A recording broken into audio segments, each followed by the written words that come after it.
I'm hearing a lot of conversation here about how the incentives in the space are lead toward conflict and confrontation, which I think any observer can see that is an angle, right? So the question I think before all of you is, given those incentives, how can there be any kind of cooperation between people who are incentivized to a certain extent by the way that the space works and the platform and algorithms themselves to create conflict with one another? I think that's certainly a good point. I mean, debates and things like that, but there's always an audience for that, right?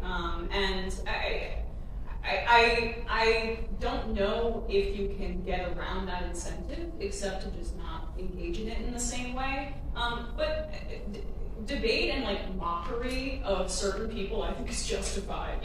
I enjoy, and I think it's actually worthwhile mocking Steven Crowder, mocking Ben Shapiro, mocking Matt Walsh.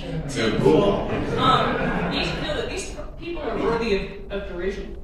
And it's important, I think, when an impressionable, 15-year-old turns on their computer and Googles and maybe gets into some Andrew Tate or Tim Pool wormhole, that then the next video up on their algorithm is potentially me and Sam saying, this guy's a loser, and this is why. And we are going to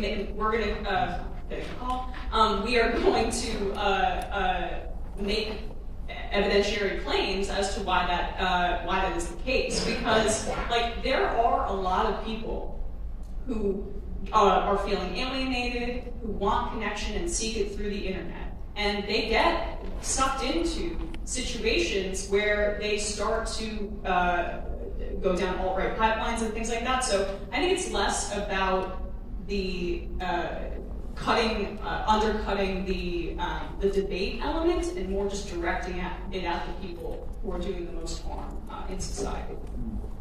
Yeah, I don't necessarily disagree with that. I don't think anybody would have as much of a problem. I mean, some people still argue over optics or whatever, but if all of the vitriol and ire were aimed at people like Steven Crowder and Pool, I mean, I think people would complain probably a lot less, because I think a lot of people on the left feel that rightfully so, a lot of these guys deserve it. And a lot of those guys throw it at people on the left all the time, too.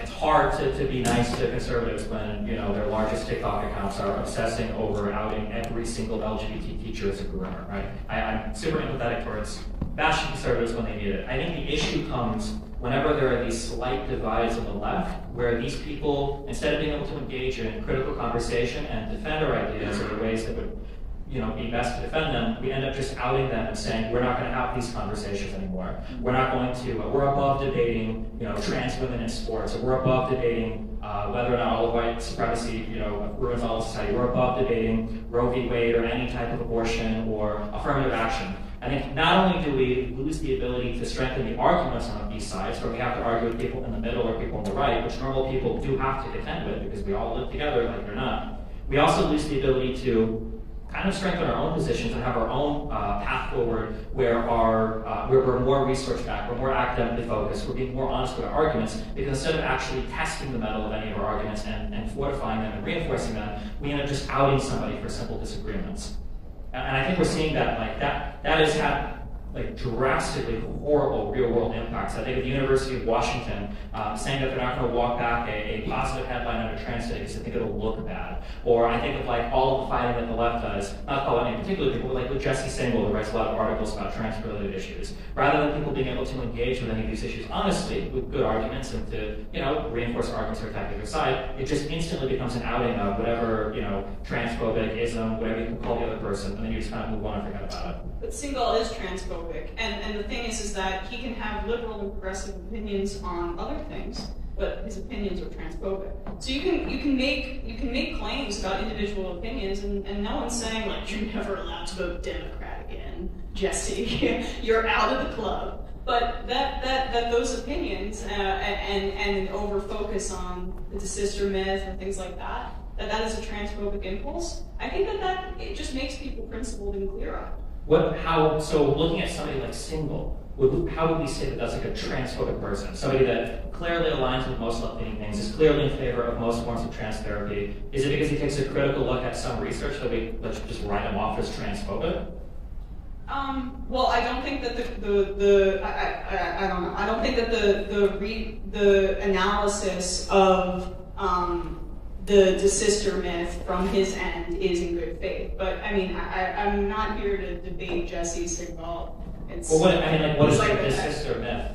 The fact that there's this overwhelming number of trans people who are desisting, and that doctors are pushing this onto people. I think that what you cover is just as important and what you choose to focus on is just as important as what you say. And he overemphasizes these case-by-case claims that undercut the solidarity that we should have with trans people. So I can agree that it's important to focus on what you decide to cover. I think that can be as important as how you cover something. But I mean, at this point, Jesse's beat is essentially writing about trans-related issues. I find it unfortunate that on the left you've decided that if you take a critical look at trans stuff, which is, for better or for worse, been like the national discourse for the last 2 years because Republicans have no other platform, that we're not allowed to have somebody that focuses on, the reality that there are some people that desist. There are some people that get on these medications that maybe don't need to be. Instead of even being able to look at that, we say that type of focus is inappropriate. But if you want to talk about like police killing unarmed black men, regardless of what the numbers there, we can have a hyper fixation on that, such to the point that we even cover these stories in dramatically incorrect ways that leads to additional rioting or other downstream bad consequences. The coverage is commensurate with the fact that black people are much more likely to be killed or abused by police, and that is why there is that emphasis. Trans people, 90% of kids, there's a study in pediatrics, 90% of kids after 5 years who socially transition continue with gender-affirming care. The very small amount who return to their birth gender or whatever that they were assigned at birth, that's like something like 3-ish%, and there's no real surgery involved there. That's usually kids under the age of 10 before hormone therapy has even started. So my coverage of trans issues is proportionate to the amount of kids that are actually transitioning and happy with their transition. For me, I think that that's my responsibility as opposed to focusing on edge cases, because I'm not a journalist in the same way that somebody writing for the Washington Post, the New York Times is. I'm somebody that is covering what I think is important, and its emphasis and the emphasis that I choose to focus on is hopefully aligned with the proportionality. I think that's super fair, and I would agree, and I would say the same thing. I don't generally cover a lot of sister stuff too. I don't even really like talking to the sisters, which I think is fair for a variety of reasons. But the issue here isn't what you choose to cover. The issue is deriding somebody else as transphobic because they want to cover it. And we can say until we're blue in the face that, oh, well, the data points in one direction, and like clearly all of these people are completely wrong. But then you look across Europe where they have stopped some of these trans treatments, and then you look at in the United States, there are some stories that come out that are questionable, and people in the United States, especially parents, will look at these stories and will go, okay, well, people on the left say that it's all fake. A whole bunch of people seem to be disagreeing, and the only people that want to have these conversations are people on the right. On the left, you can't even talk about it because people like you will say, oh, well, those people are transphobic. So I think we've touched on something really important here, which is the difference between a willingness to critically examine a subject and engage with certain people on said subject. So I firmly believe that no topic should be off the table when it comes to debating or arguing or discussing its potential virtues. I think that that's always valid. I don't see this as much today, but there was a period of time during the prominence of the alt-right where you would, if you had any opinion online for any length of time, you would be thrown without your consent into a debate about race science. It's still to an extent true on Twitter these days, though thankfully it seems less so. Maybe it'll come back in style, I don't know. I think that when it comes to issues like race and criminology, well, I have a background in criminology. You have to get into it, right? On an academic level, you can't ignore it or turn your head from it. Lots of interesting stuff there. Valid conclusions that arrive. But sometimes, when the folks who want to talk about it are very obviously and persistently acting in bad faith, the question is to what extent can you engage? And that's the critical difference. I see lots of folks on the left who just plain don't want to talk about some subjects, and I think that's lazy. I think that if nothing else, they have to be engaged with in the abstract.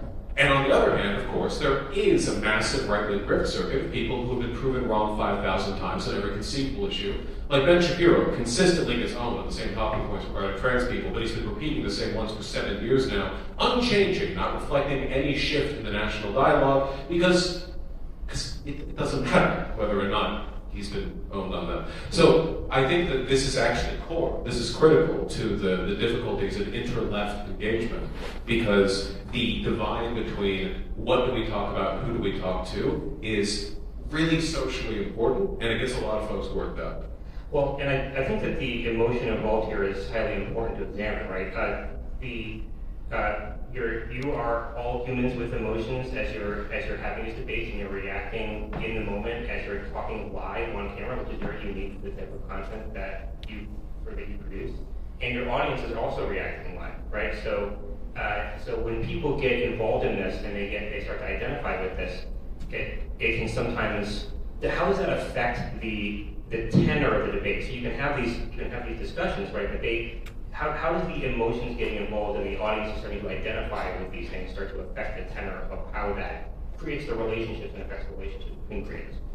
I'm not sure. I think my content's maybe a little bit different than what you guys do, because I'm not a streamer in the technical sense, but we do have open IMs and open calls on the majority report. Or actually, you have to become a member and then you can IM, but you can call in no matter who you are. At least for me, and I'm still learning, like it has made me a much, I think, more engaged, critical thinker, having that audience interaction. I appreciate that, Destiny. All right, bye. Remember to hit that like and subscribe, and don't forget the notification bell so that my videos show up right in your feed.